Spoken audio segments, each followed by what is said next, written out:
Selamat datang kembali di channel Borneo Trader. Bagi Bapak Ibu dan teman-teman yang baru pertama kali menemukan channel Borneo Trader di YouTube, saya ucapkan selamat menonton dan selamat bergabung.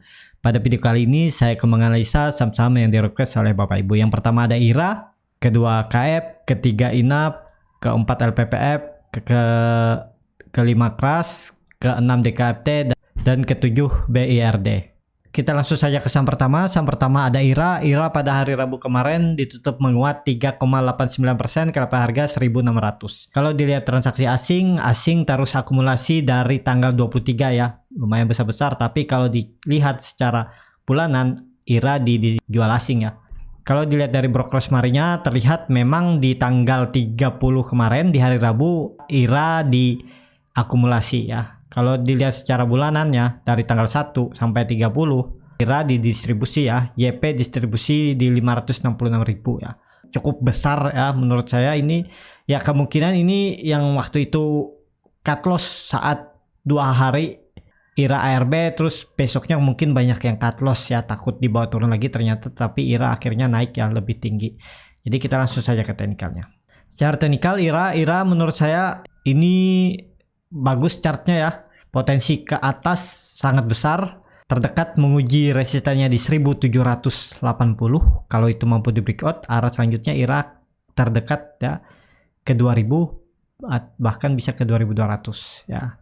Kita pasang target dulu aja 2000, itu ke situ aja dulu ya, kita pasang target. Dan kalau Bapak Ibu bisa perhatikan juga volume IRA mulai kelihatan, walaupun belum signifikan tapi kelihatan, dan ada sentimen positif ya. Di hari Sabtu kemarin vaksin datang 1,8 juta dosis ya ke Indonesia, dan ya kemungkinan di hari Senin saham-saham farmasi yang terutama INAP, KF dan IRA akan rebound, kemungkinan akan membuat gap up dan mungkin ya bisa arah. Tapi bagi Bapak Ibu yang baru masuk di area tinggi, hati-hati ya, mungkin arah bisa, cuman dibawa turun juga potensinya besar ya. Kalau Bapak Ibu dapat di bawah harga 1700, 1680 itu bagus. Tapi kalau di atas 1800 ya, kalau kita lihat ini kalau sudah di atas 1800 itu rawan ya.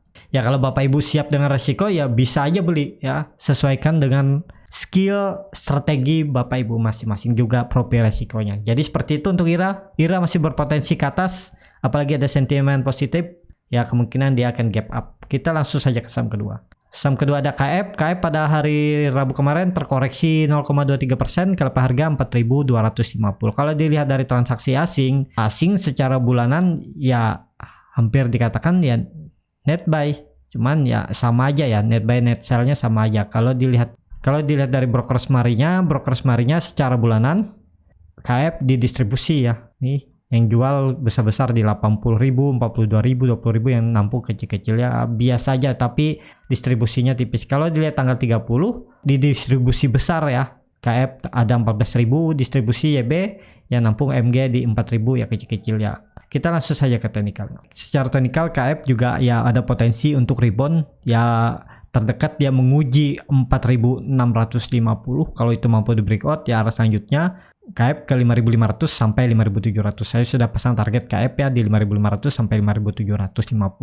Jadi seperti itu untuk KF. Kalaupun breakdown ya, sandaran KF ini di sini ya, kemungkinan sideway lagi. Nah ya, di daerah sini dia akan sideway. Jadi nggak perlu takut ya, selama sentimen vaksin masih berjalan, masih positif, untuk turun dalam kemungkinan sangat kecil untuk KF ya. Malah potensinya akan naik lebih tinggi ya.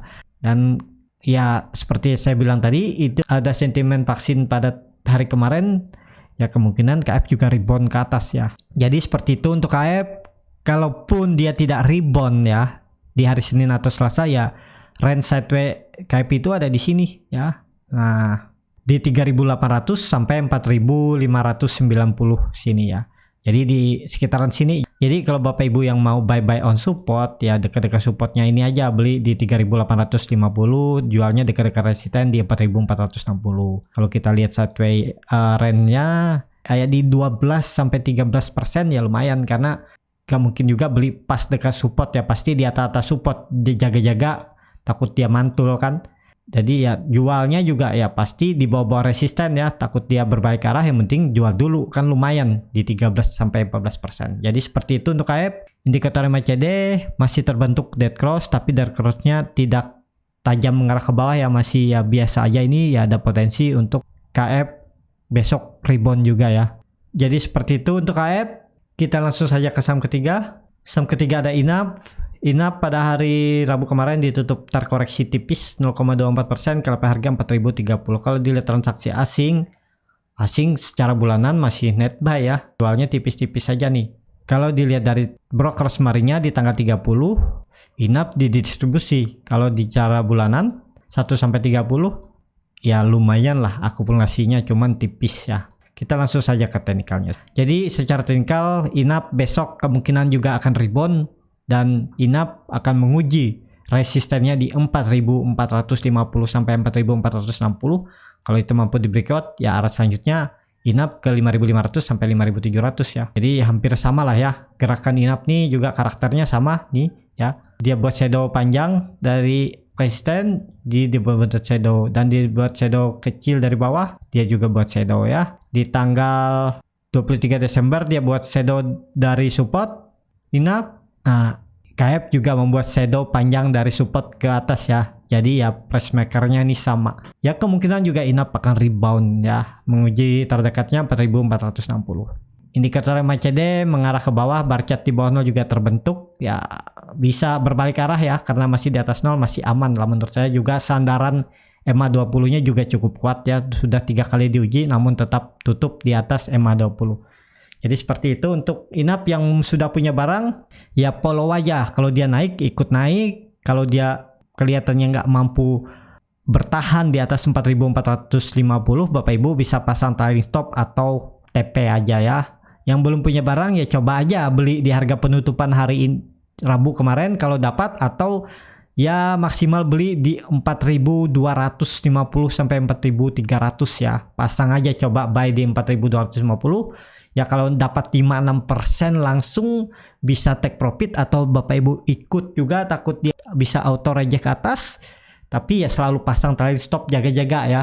Ya maksimal kalaupun dia sudah di 5.000 ini harus waspada, takut kalau dia berbalik arah ke bawah 5.000 mending take profit dulu ya untuk INAP. Jadi seperti itu, arahnya masih bisa ke atas ya. Sentimen vaksin juga masih ya 2-3 bulan ini masih berjalan, jadi masih aman. INAP masih ada potensi naik lebih tinggi. Kita langsung saja ke saham keempat. Saham keempat ada LPPF. LPPF pada hari Rabu kemarin ditutup terkoreksi 3,77%, KLP harga 1.275. Kalau dilihat transaksi asing malah beli terus saham LPPF ya, secara bulanan juga dia terus beli. Kalau dilihat dari broker semarinya dari tanggal 1 Desember sampai 30 Desember, saham LPPF malah diakumulasi ya. Ini yang beli cukup signifikan nih di 900.000, yang jual cuma di 300.000.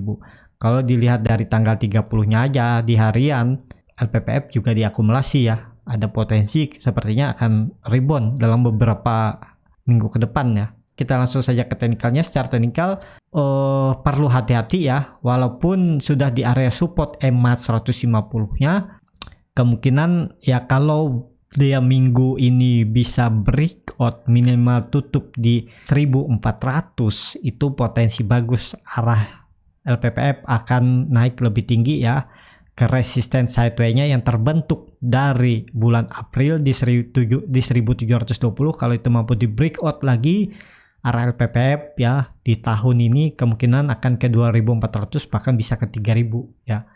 Tapi kalau besok ternyata di 2 hari atau 3 hari ke depan dia ternyata breakdown ya, ini pertahanan kunci LPPF ya ada di EMA 60-nya di 1.120.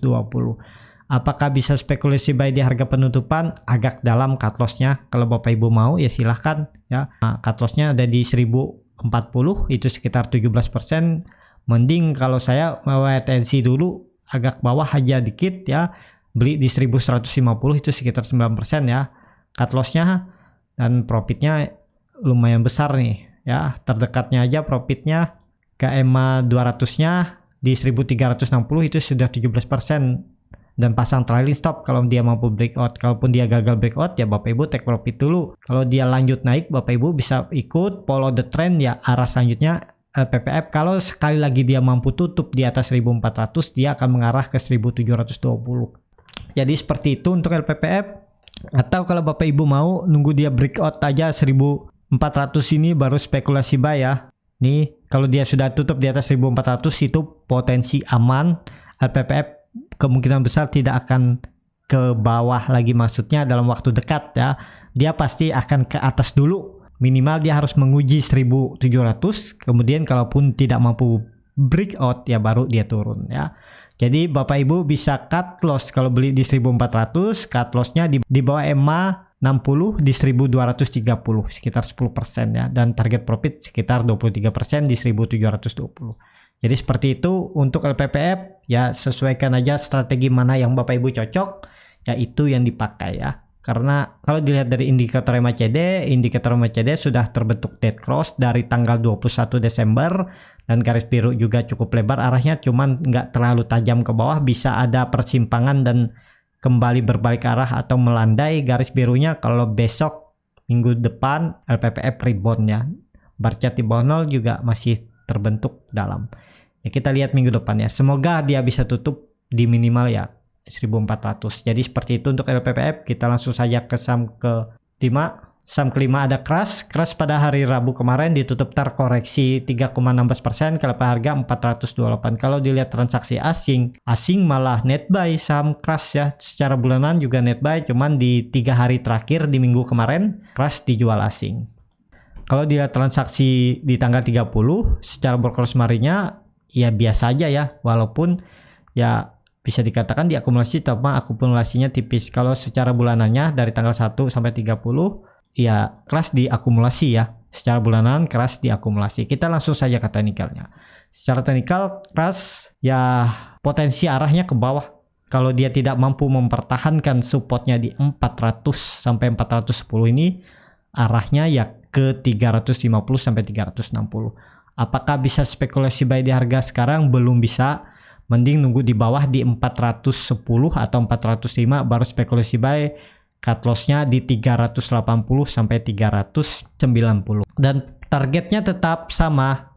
Crush ke resistennya di 480 karena ini bisa dikatakan resistance sideways crush ya. Jadi Crush itu akan bermain di range harga 400 sampai 480. Itu sekitar 20% ya. Kalau dilihat pas kita belinya ya di 415 atau 410 dan jualnya ya di 470 sampai 480 ini ya, sekitar 10 sampai 13% ya, lumayan lah ya. Kalau dapat seminggu, biasanya seminggu bisa dia naik ke situ ya. Nih kalau Bapak Ibu bisa lihat seminggu sampai 2 minggu lah ya. Jadi seperti itu untuk Crush. Selama di area trading pen ya hot aja ya. Harusnya Crush itu bermain di range harga 400 sampai 480 kalau dia benar tidak mampu naik lebih tinggi. Dan kalaupun turun-turun ya maksimal buruk-buruknya penurunan Crush tuh ke 360. Kalau lebih dalam kemungkinannya sangat kecil. Jadi ya perlu hati-hati ya. Kalau mau buy tadi saya bilang buy-nya di 415, cut loss-nya di 380 sampai 390 ya. Nanti kalaupun memang tidak mampu naik baru buy lagi di daerah bawah di 360. Jadi seperti itu untuk Crush. Kita langsung saja ke saham ke-6. Saham ke-6 ada DKFT. DKFT pada hari Rabu kemarin ditutup terkoreksi 6,31% ke level harga 178. Kalau dilihat dari Poren secara bulanan memang net sell lah saham DKFT. Kalau dilihat broker marinya dari tanggal 1 DKFT memang lagi distribusi ya. Nih di Desember DKFT didistribusi besar-besaran ya. Ini yang nampung kecil-kecil yang distribusi besar nih. Kalau dilihat di tanggal 30-nya aja ya didistribusi juga ya DKFT. Kita langsung saja ke teknikalnya. Secara teknikal DKFT ya kemungkinan besar dia akan ke area range birunya ini untuk sideways di daerah sini. Kalaupun memang arahnya masih ke atas ya, dia akan sideways dulu di area di 168 sampai 196. Dia akan sideways di sini. Tapi kalau dia memang breakdown lagi dari 167 ini ya arah DKFT ke 125 ya. 150 sampai 125 ke daerah merah ini dia. kita bikin zona merah ya. Nah ya, jadi ini pertahanan terakhir DKFT. Jadi tapi kalau Bapak Ibu beli dari atas mending cut loss dulu kalau dia keluar dari zona biru ini ya. Kalau memang pengen beli lagi, penasaran, ya belinya di daerah 126 sampai 130 ini aja ya. Jadi di 165 cut loss ya. Jadi seperti itu untuk DKFT masih perlu hati-hati ya, karena memang targetnya sudah tercapai ini di daerah 300 dan dia juga sudah membentuk rounding bottom ya. Ini kalau Bapak Ibu bisa lihat, nah ya tercapai dan dia gagal ya, arahnya ke bawah dan kemungkinan ya harusnya di daerah zona biru ini aja dia akan sideways, kemudian dia naik lagi kalau memang arahnya ke atas. Tapi kalau memang tidak mampu naik lagi ya dia akan mengarah ke bawah ini ya, dan mungkin tektokan di area 125 sampai 178 ini aja, di area biru sama merah ini aja dia tektokan ya. Belinya ya dekat-dekat support, jualnya dekat-dekat resisten gitu aja ya. Jadi seperti itu untuk DKFT, tapi semoga dia bisa rebound ya. Kalau di minggu pertama Januari besok dia mampu naik tutup di atas 200, itu ya cukup lumayan aman untuk DKFT. Kemungkinan bisa ke atas lagi ya. Jadi seperti itu. Kita langsung saja ke saham terakhir. Saham terakhir ada BIRD. BIRD pada hari Rabu kemarin ditutup terkoreksi ARB 6,81%, kalau harga 1.300. Kalau dilihat dari transaksi asing secara bulanan memang jualan saham BRD ya, tapi di 3 hari kemarin di minggu terakhir Desember dia net buy. Kalau dilihat dari broker semarinya di tanggal 30 memang BRD lagi didistribusi ya. Kita cek secara bulanan tanggal 1 sampai 30 ya, BRD juga didistribusi ya. Kita langsung saja ke teknikalnya. Secara teknikal BRD mengarah ke 1.200 sampai 1.150 ya. Kalau di hari Senin atau di hari Selasa ya maksimal di hari Rabu dia tidak mampu naik ke atas 1430 ya, arahnya ke bawah lagi. Harusnya ini dipertahankan ya. Kita bikin zona kuning. Nah, ini harusnya dipertahankan, kemungkinan dia sideways dulu sebelum dia naik lagi ya. Arah BRD masih ke atas, cuman dia akan membuat swing low-nya. Swing low-nya mungkin di daerah sini ya. Kalau dia tidak mampu naik ya, dia mulai swing low-nya di sini dan baru dia ke sini lagi. Atau dia naik ini langsung rebound ke sini, langsung naik ya. Jadi kita lihat nih, mana skenario-nya. Dia turun dulu atau dia naik langsung tutup di atas sini dan dia langsung mengarah ke 1.770 lagi ya. Kita lihat skenario-nya yang mana yang bagus. Harusnya yang bagus sih dia mampu langsung naik ya. Di hari Senin atau Selasa dia mampu tutup di atas 1.420, itu potensi bagus. Tapi kalau dia melanjutkan koreksi atau tutup di bawah candle tanggal 30 ini, di bawahnya ya arahnya ke bawah sini, kemungkinan akan mantul di daerah support baru dia naik lagi.